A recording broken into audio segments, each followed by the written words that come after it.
Welcome to another episode of Limitless MD. I'm your host, Vikram Raya, and today I have an amazing person on the podcast with me, Pili Yarusi. Welcome to the show.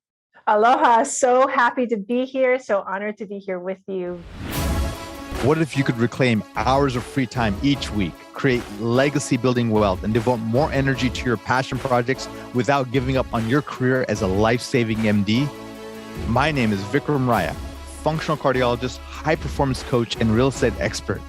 And I'm here to give you the tools, strategies, and solutions you need to transform your life so you can unlock your limitless potential and achieve greatness, all the while freeing up your precious time. Welcome to Limitless MD. Let's dive in. You know, this podcast, guys, we are getting more and more attention on iTunes. We're getting up there in the ranks. So thank you for all the feedback. Thank you for the 5-star reviews. I really appreciate it. And I really wanted to get different voices and different perspectives on the podcast. And that's what attracted me to Pili, who's an amazing entrepreneur, a mom, a real estate dynamo. Like the list goes on. But I really want to get right into it and say, like, Pili, what is your identity, and how do you merge multiple identities if there are such? Ooh, you went down to like a really, really good question. What is my identity? I was not expecting that. Yeah. I am so many different things on a daily basis, and that is okay. You should see actually on my Twitter profile, it says, I am a mom, I am a wife, I am an entrepreneur, I am a multifamily syndicator owner and operator. I used to be a bartender. I used to be an actress. I write, I art, I do all these things, and I consider this all a part of me. So what is my identity? It's simply Pili. Like just honing in and understanding who you are. I love to come back to like what my motto is. And if any of your listeners don't have a motto, and I'm talking a personal motto, personal value system, I suggest they get one and really think about it. And it could be a liquid thing. It doesn't have to be set in stone. For me though, it's a little bit set in stone. I'll tell you why. So my motto is to lead with aloha. I lead with aloha. I live with aloha. I love with aloha. Like everything I do with aloha. I enter into a room. I enter into a podcast taping, anything, and I do it with aloha. So aloha does not mean hello or goodbye, like you might have been taught. And it is actually not just a greeting. It is an exclamation of love. It's everything peaceful. It's everything calm. It's everything lovely. It's everything positive. It's sunshine. It's health. It's wellness. It's all these things, all brought into one word. The closest thing that I could think of, and I was actually talking to a really good friend of mine, Yona Weiss, and I was like, you know, what's the word? Because love isn't even close enough. It's shalom. Like shalom is close to aloha. So that's how I lead. And why I said I couldn't get away from it is because it's actually my name. My entire first name is Pili Aloha. So I was born with it. It's ingrained, and I can look at it every day. I look at my name every single day. So when any of your listeners, when anybody here is looking into like, what is their identity? What is their motto? Where do they live from? Like, think about something that you can see every day, or write it down and make sure that you're living in conjunction with that. So what is my identity? I identify as someone who lives with aloha, no matter who I am in that moment. That's amazing. So, you know, what I'm taking away from what you're saying is it's like a creed. It's like sort of an inscription on your forehead of what you're made to be. This is in your DNA. So that being said, and I know you encompass many identities, but I'm very curious to understand how do the identities stay friends? How do the identities work well together? When you're a real estate investor, and can you just tell a little bit about your real estate background with your husband, Jason, who will be on the podcast? And let's talk about, maybe you have 3 beautiful children. Let's talk about that. And then you're working with your spouse in your company. That's an interesting dynamic. Let's talk about that. That's so much to unpack. So I'm going to start with the first thing is how do the identities work well together? Honestly, sometimes they don't. And sometimes you have to redo and re-identify and readjust. And that is okay. Because while I was all throughout our real estate journey, I'm going to jump into how and what we do as real estate investors. All throughout our real estate journey, I've either been pregnant or with a small child. We started about a decade ago. This was 2013. And we realized that we didn't want to be in the restaurant business anymore. We didn't even want to be in NYC anymore.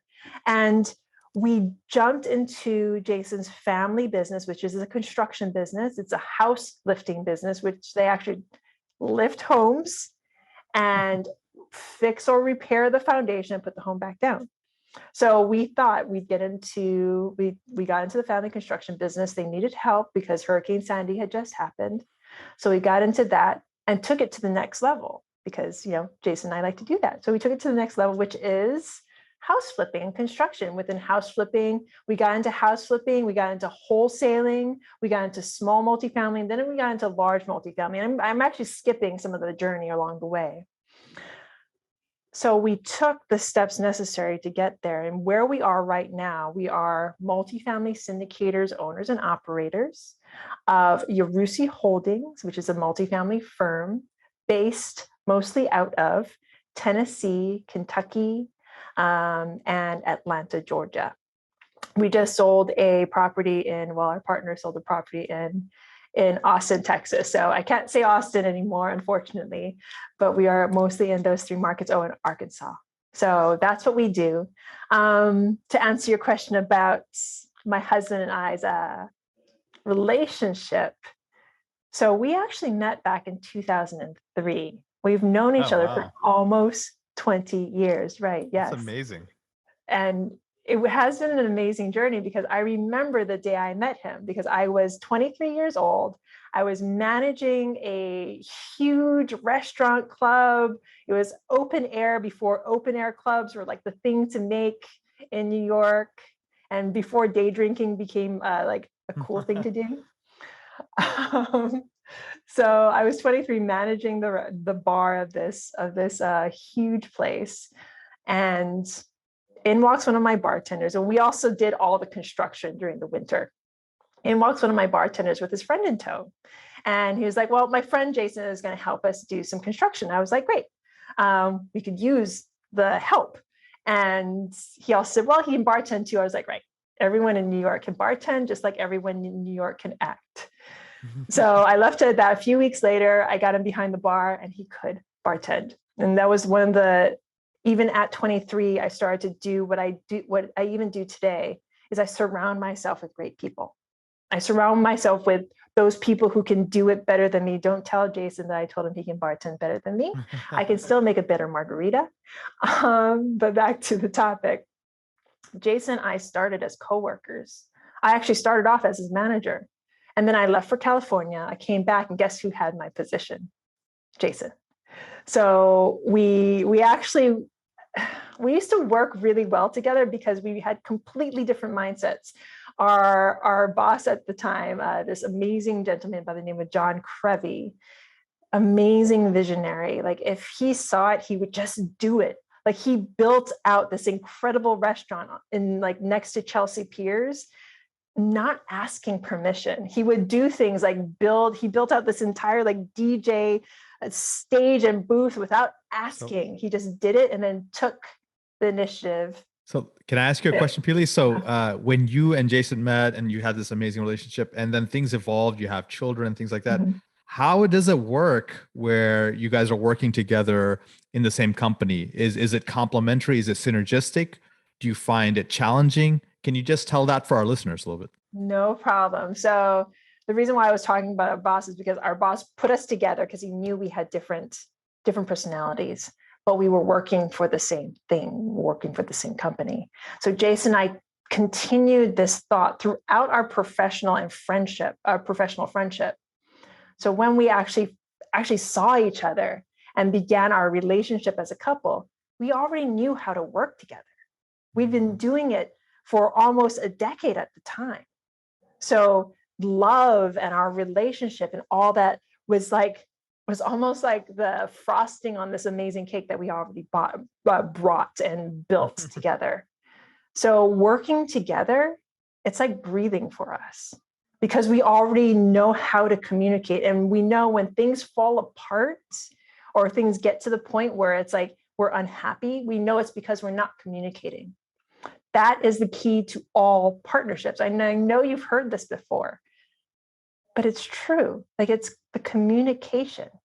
So how Jason and I work together is how we've always worked together, by communicating, by like sometimes butting heads, but knowing that we're both working towards the same goal.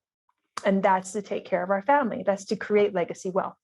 I love that. The fact that you talk about a unified goal, a unified mission, like you talk about Aloha has their individual creeds and individual callings, but then there's a unified team mission. And then it's this, and I can speak from my own relationships as well as my partnerships. Communication is key. When communication breaks down, that's when the partnership problems start. And that's when, if you don't resolve them, then it ends. And so that's super powerful. Let's talk about, how do you maintain the super mom and then the mom of multifamily moniker? Like, how do you do that? Honestly, and all the moms will understand. And you know what? Dads too, parents will understand. Sometimes you just don't. Sometimes you need to let it all fall apart. And it has. Over the past decade of being in real estate, there have been times when I'll just like cry in the corner. I'm like, what am I doing? Am I spending enough time with my kids? Is the breastfeeding enough? Am I feeding them enough? Am I feeding the right foods? Am I taking them to daycare? Is that okay? Or should I be like at home homeschooling? And then COVID happened. All these things happen. As parents, we worry. I think that's part of like the job, right? So we worry about if we're doing the right thing. And sometimes it breaks down because, again, communication within your own head sometimes needs to like become more concise. And I come back to, is what I'm doing serving our good? So Jason and I got into real estate because we wanted to spend more time with our kids. And every real estate professional knows, especially the operators, it's one thing to be passive. Those active people in real estate know that you become an entrepreneur, you go from a 9 to 5 to a 24/7 if you allow it.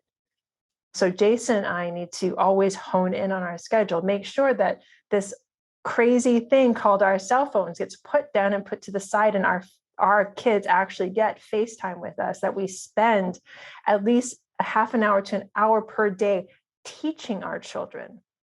Because what is all this knowledge that we are acquiring as adults if it's not to teach our children and to show them? And even that, like, our children right now are 3, 5, and 7. Our 7-year-old is really interested in what we're doing. And if we're just in our phones all the time or on our computers all the time, then they're not understanding it. So we try to combine what we do with our children all the time. And that's how, like, sometimes I don't feel like Supermom. Sometimes I don't feel like Wonder Woman. And then that's okay, because our children, they don't want Supermom. They don't want Wonder Woman. They just want their mom. They just want that person that gave birth to them, that said that, you know what, I love you no matter who you are and what you do. I love you and I am here for you. And you are more important than 1,400 units or $1 billion of real estate under management. Your face and me being here with you and loving you and being present for you is more important than all the numbers in the world. And letting them know that. That's where your superpower should lie. Letting your children know that they're more important. I love that. I really love how you spoke to the heart of the matter, where the children, it's not just even spending time with them. A lot of people spend time with their kids all day long, but it's not quality time. So look, you can be an entrepreneur, be very successful, but even if you give, your presence in its truest sense to your children, they will feel it. And even if it's for an hour, they'll recognize it and they'll be thankful for it. And then I think you're showing how you can have twin objectives. Like, hey, look, I can acquire a lot of units and I can be very successful, and I can still be an amazing parent. And I'm not going to be perfect, but I'm always going to give you my best. And that's what you're trying to tell us. And that's I think that's a message we all need to hear. And if I can just take that and then move it forward a little bit, I have a lot of fathers and also a lot of moms on this podcast, and they all want to be successful. And a lot of them are interested in maybe doing something outside of the medical profession. What's a good strategy for a parent to start entrepreneurship, potentially in real estate, in a safe way, and maybe take their first steps forward? Well, number one, just make the decision. That's the first step, right? There's so many people that talk about it. I know people who, decades. I have actually family members, decades. They're like, I want to get into real estate. I was like, guess what I've been doing for the last decade? And they're like, oh, well, excuse. So number one, you make the decision to actually take the jump. So you ask how to do it in a safe manner. So it just really depends. Do you want to be active or do you want to be passive?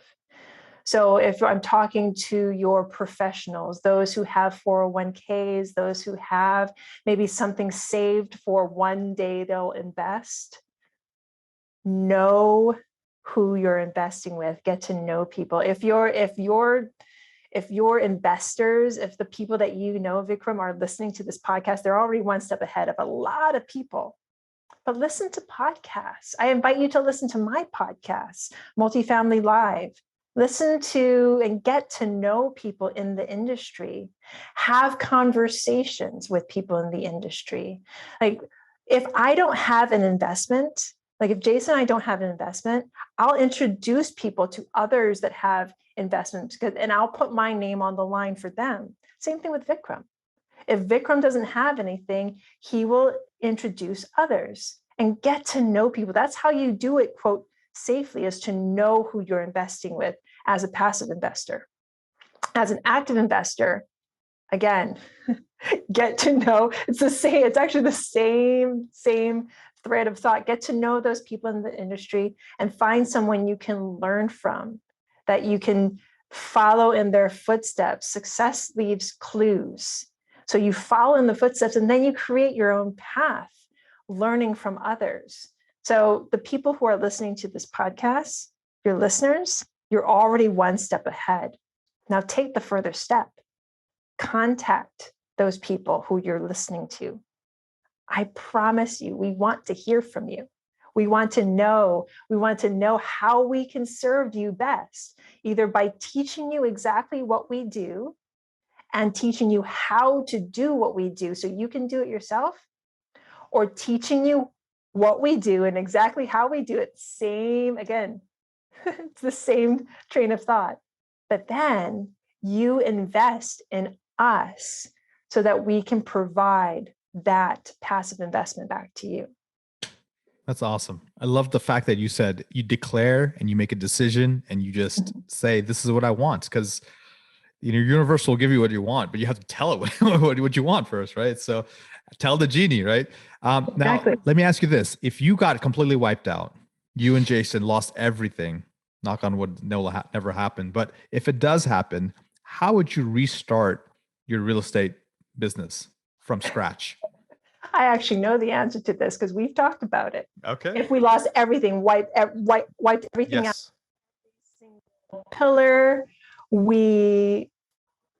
every single pillar we have created, every single thing that we've done gets wiped out, correct? Yes.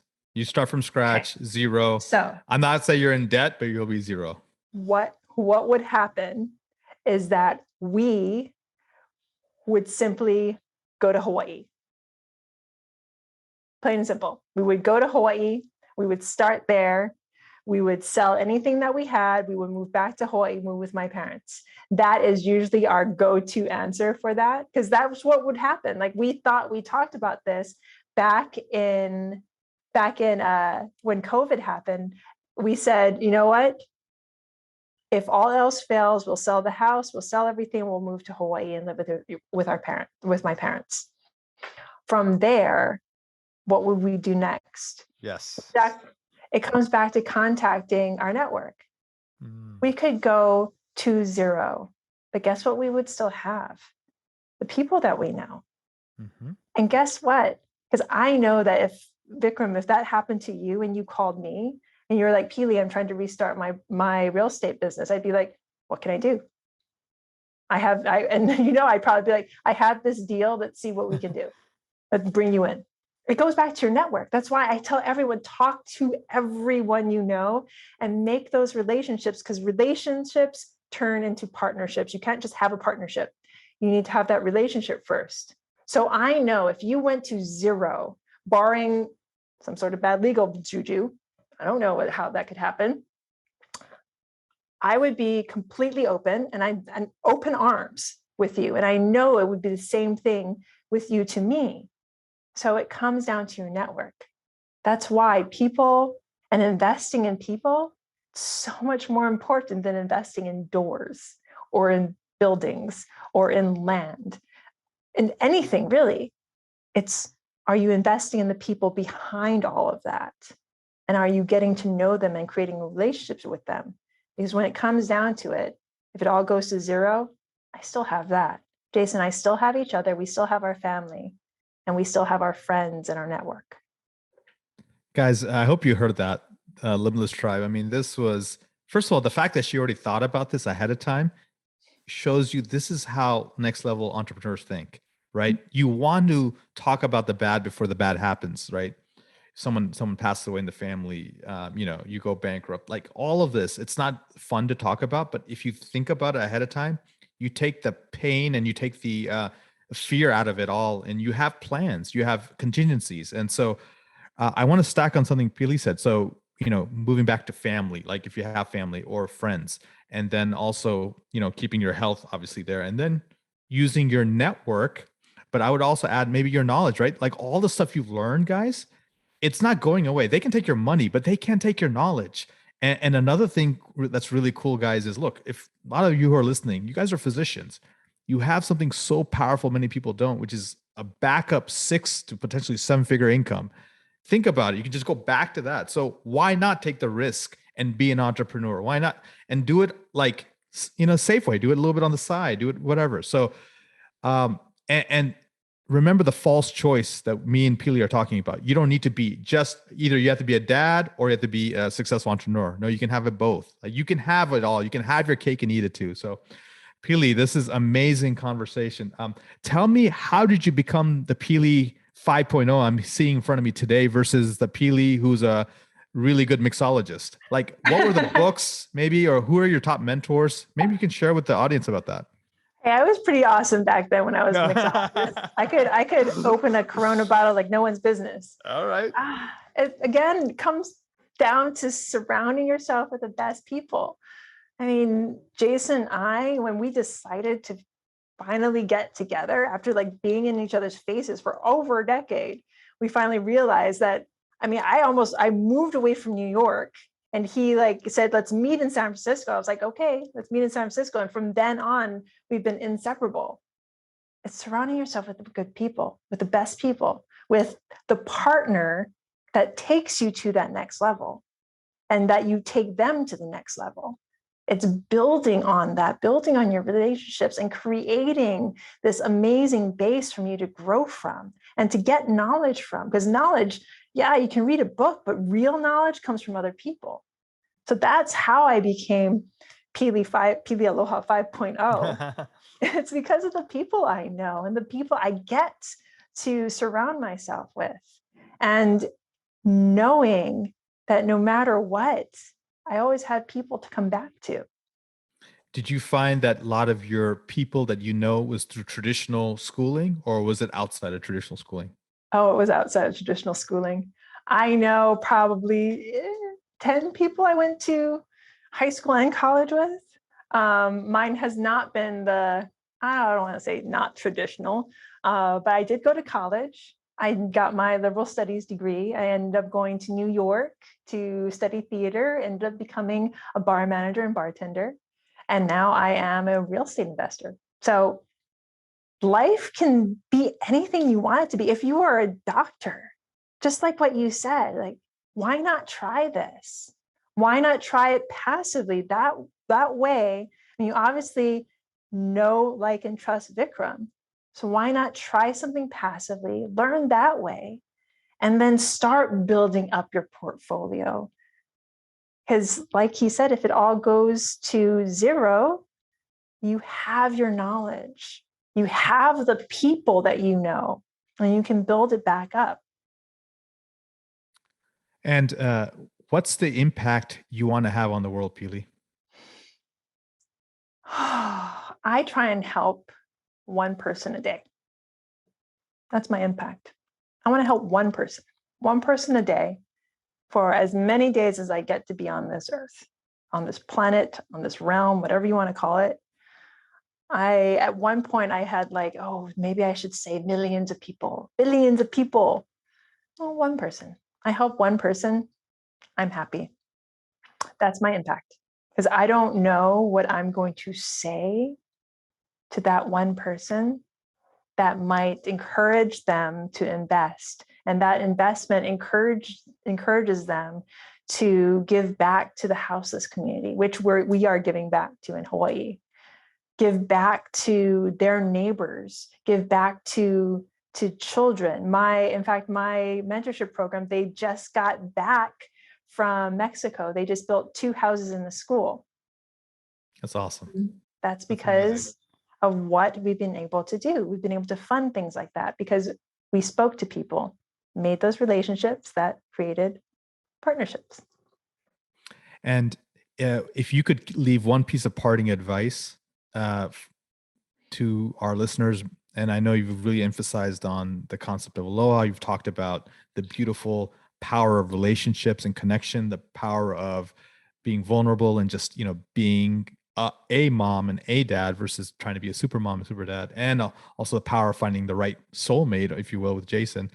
What else could you really, could you sort of like maybe pull back the kimono a little bit and say, hey, this is one thing I think you guys really need to focus on if you want to be successful, you want to be achieve wealth and financial freedom and really take your life to that next level?